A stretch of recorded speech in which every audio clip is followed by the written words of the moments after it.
सबसे पहले बड़ी खबर आपको बता दें, सुशांत सिंह राजपूत सुसाइड मामले में आज अचानक एक नया मोड़ आया। वो ये है कि सुशांत के पिता ने उनकी गर्लफ्रेंड रिया चक्रवर्ती के खिलाफ पटना में एफआईआर दर्ज करवा दी है।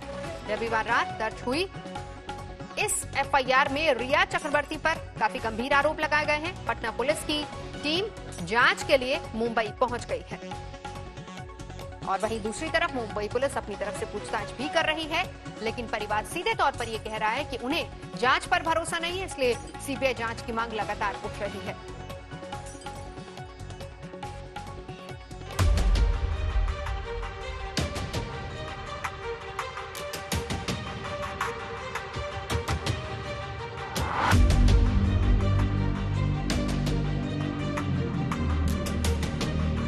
सुशांत सिंह राजपूत केस में अचानक ऐसा मोड़ सामने आया जिसकी भनक पिछले करीब 48 घंटे से किसी को भी नहीं थी। जब सबकी नजरें मुंबई पुलिस की जांच और पूछताछ पर टिकी थीं, तब पटना से एक बड़ी खबर आई। इस खबर के मुताबिक सुशांत सिंह राजपूत के पिता के सिंह ने सुशांत की गर्लफ्रेंड रिया चक्रवर्ती के खिलाफ पटना के राजीव नगर थाने में एफआईआर दर्ज कराई है। ये एफआईआर भी रविवार रात दर्ज कराई गई, जिसकी जानकारी आज सामने आई। बताया जा रहा है कि सुशांत के पिता के सिंह चुपचाप राजीव नगर थाने पहुंचे और शिकायत दी। इस शिकायत के आधार पर जो एफआईआर दर्ज कराई गई है, उससे कई बातें सामने आ रही हैं। सुशांत के पिता के सिंह ने अपने आवेदन में लिखा है कि उन्हें मुंबई पुलिस की जांच पर भरोसा नहीं है, इसलिए पटना पुलिस इस मामले की जांच कर कार्रवाई करे।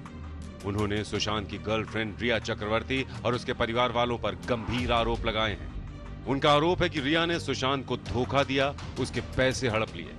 यही नहीं, परिवार से सुशांत को पूरी तरीके से काट दिया।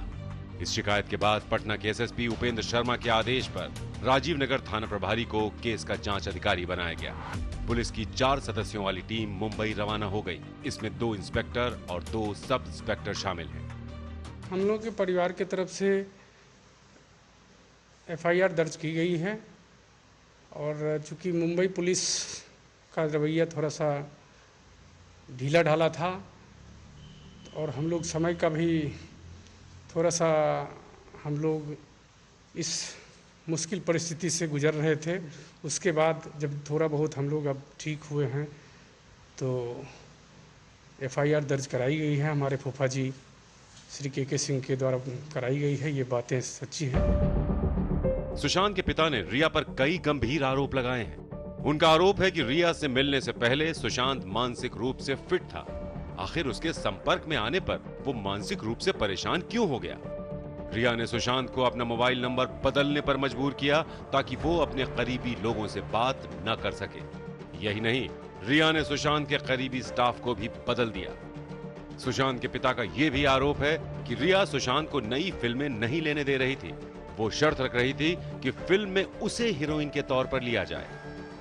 सुशांत के पिता का यह भी आरोप है कि रिया की नजर सुशांत के करोड़ों रुपयों पर थी। ये तो हत्या ही हुई है। ये सुशांत सुसाइड नहीं कर सकता है, इस बात की हम लोगों को पूरा भरोसा है। अब जिस परिस्थिति में भी जिसने भी किया हो, बस उसे सजा मिले। हम लोगों को यही न्याय चाहिए, बस यही हम लोग चाहते हैं। हम लोग सरकार से यही मांग करते हैं। आज तक के पास सुशांत सिंह राजपूत के पिता के सिंह की ओर से पटना में दर्ज कराई गई एफआईआर के साथ ही पुलिस को दी गई शिकायत की कॉपी भी है।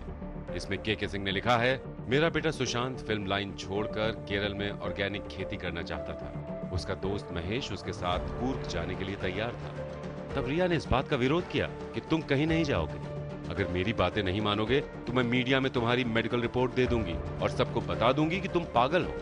जब रिया को लगा कि सुशांत उसकी बात नहीं मान रहा है और उसका बैंक बैलेंस भी बहुत कम रह गया है, इस पर रिया ने सोचा कि अब सुशांत उसके किसी काम का नहीं है। तो रिया, जो सुशांत के साथ रह रही थी, दिनांक 8/6/2020 को सुशांत के घर से काफी सामान, कैश, जेवरात, लैपटॉप, पासवर्ड, क्रेडिट कार्ड, उनके पिन नंबर, अहम दस्तावेज और इलाज के सारे कागज लेकर चली गई। सुशांत के पिता के सिंह ने इस पूरे मामले पर लगभग चुप्पी साध रखी थी। पहली बार उन्होंने सीधे बड़ा कदम उठाया। इस कदम की अहमियत इस मायने में खास है क्योंकि अब सुशांत सिंह राजपूत सुसाइड केस में सीबीआई जांच की संभावना बढ़ गई है। दरअसल बिहार में इस केस की जांच सीबीआई से कराने की मांग जोर शोर से उठ रही है। लोक जनशक्ति पार्टी के अध्यक्ष चिराग पासवान ने महाराष्ट्र के मुख्यमंत्री उद्धव ठाकरे से फोन पर बात की और ट्वीट कर बताया कि जरूरत पड़ने पर उद्धव सीबीआई जांच का आदेश दे देंगे। दूसरी तरफ चिराग ने बिहार के सीएम नीतीश कुमार की चुप्पी पर भी सवाल उठाए हैं। मुझे लगता है कि ये एक ऐसा विषय और इतना ज्वलंत विषय है जिसमें प्रोएक्टिवली बिहार सरकार को, हमारे मुख्यमंत्री जी को, बिहार पुलिस को प्रोएक्टिवली इसमें एक्शन लेने की ज़रूरत थी, या हम लोग की अपेक्षा थी कि वो इसमें कार्रवाई करेंगे। इसीलिए मैंने माननीय मुख्यमंत्री बिहार को पत्र भी मैंने लिखा था कि इस पर वो हस्तक्षेप करें। बट बहरहाल एक लंबा समय बीतने के बावजूद जब माननीय मुख्यमंत्री बिहार द्वारा इसके ऊपर कोई कार्रवाई नहीं की गई, तो उस वक्त मैंने महाराष्ट्र के माननीय मुख्यमंत्री उद्धव ठाकरे जी से मैंने बात की। दरअसल अब तक मामला केवल मुंबई पुलिस के हाथ में था और सीबीआई जांच की सिफारिश महाराष्ट्र सरकार को करनी थी। लेकिन पटना में एफआईआर दर्ज होने के बाद अब बिहार सरकार सीबीआई जांच की सिफारिश कर सकती है। इस सिफारिश पर केंद्र सरकार ने कदम उठाया तो सीबीआई जांच शुरू हो सकती है। अब तक सुशांत के परिवार से सीबीआई जांच की मांग नहीं की गई थी, लेकिन इस एफआईआर से मुंबई पुलिस पर अविश्वास जताने के साथ ही सीबीआई जांच की संभावना बढ़ गई है। फिलहाल इस केस में अब सबकी नजरें रिया चक्रवर्ती पर टिक गई हैं। कुछ दिन पहले रिया चक्रवर्ती ने भी सीबीआई जांच की मांग की थी, लेकिन सुशांत के पिता की ओर से रिया पर लगाए गए गंभीर आरोप उन पर सवालिया निशान लगा रहे हैं। पहले भी कई बार उन्हें सुशांत सिंह की बातें बॉलीवुड के लोगों से शेयर करने पर कटघरे में खड़ा किया जा चुका है। अब उन पर कानून का शिकंजा भी कस गया है। पटना में सुजीत कुमार झा और दिल्ली में ऐश्वर्या पालीवाल के साथ साहिल जोशी, मुंबई आज तक।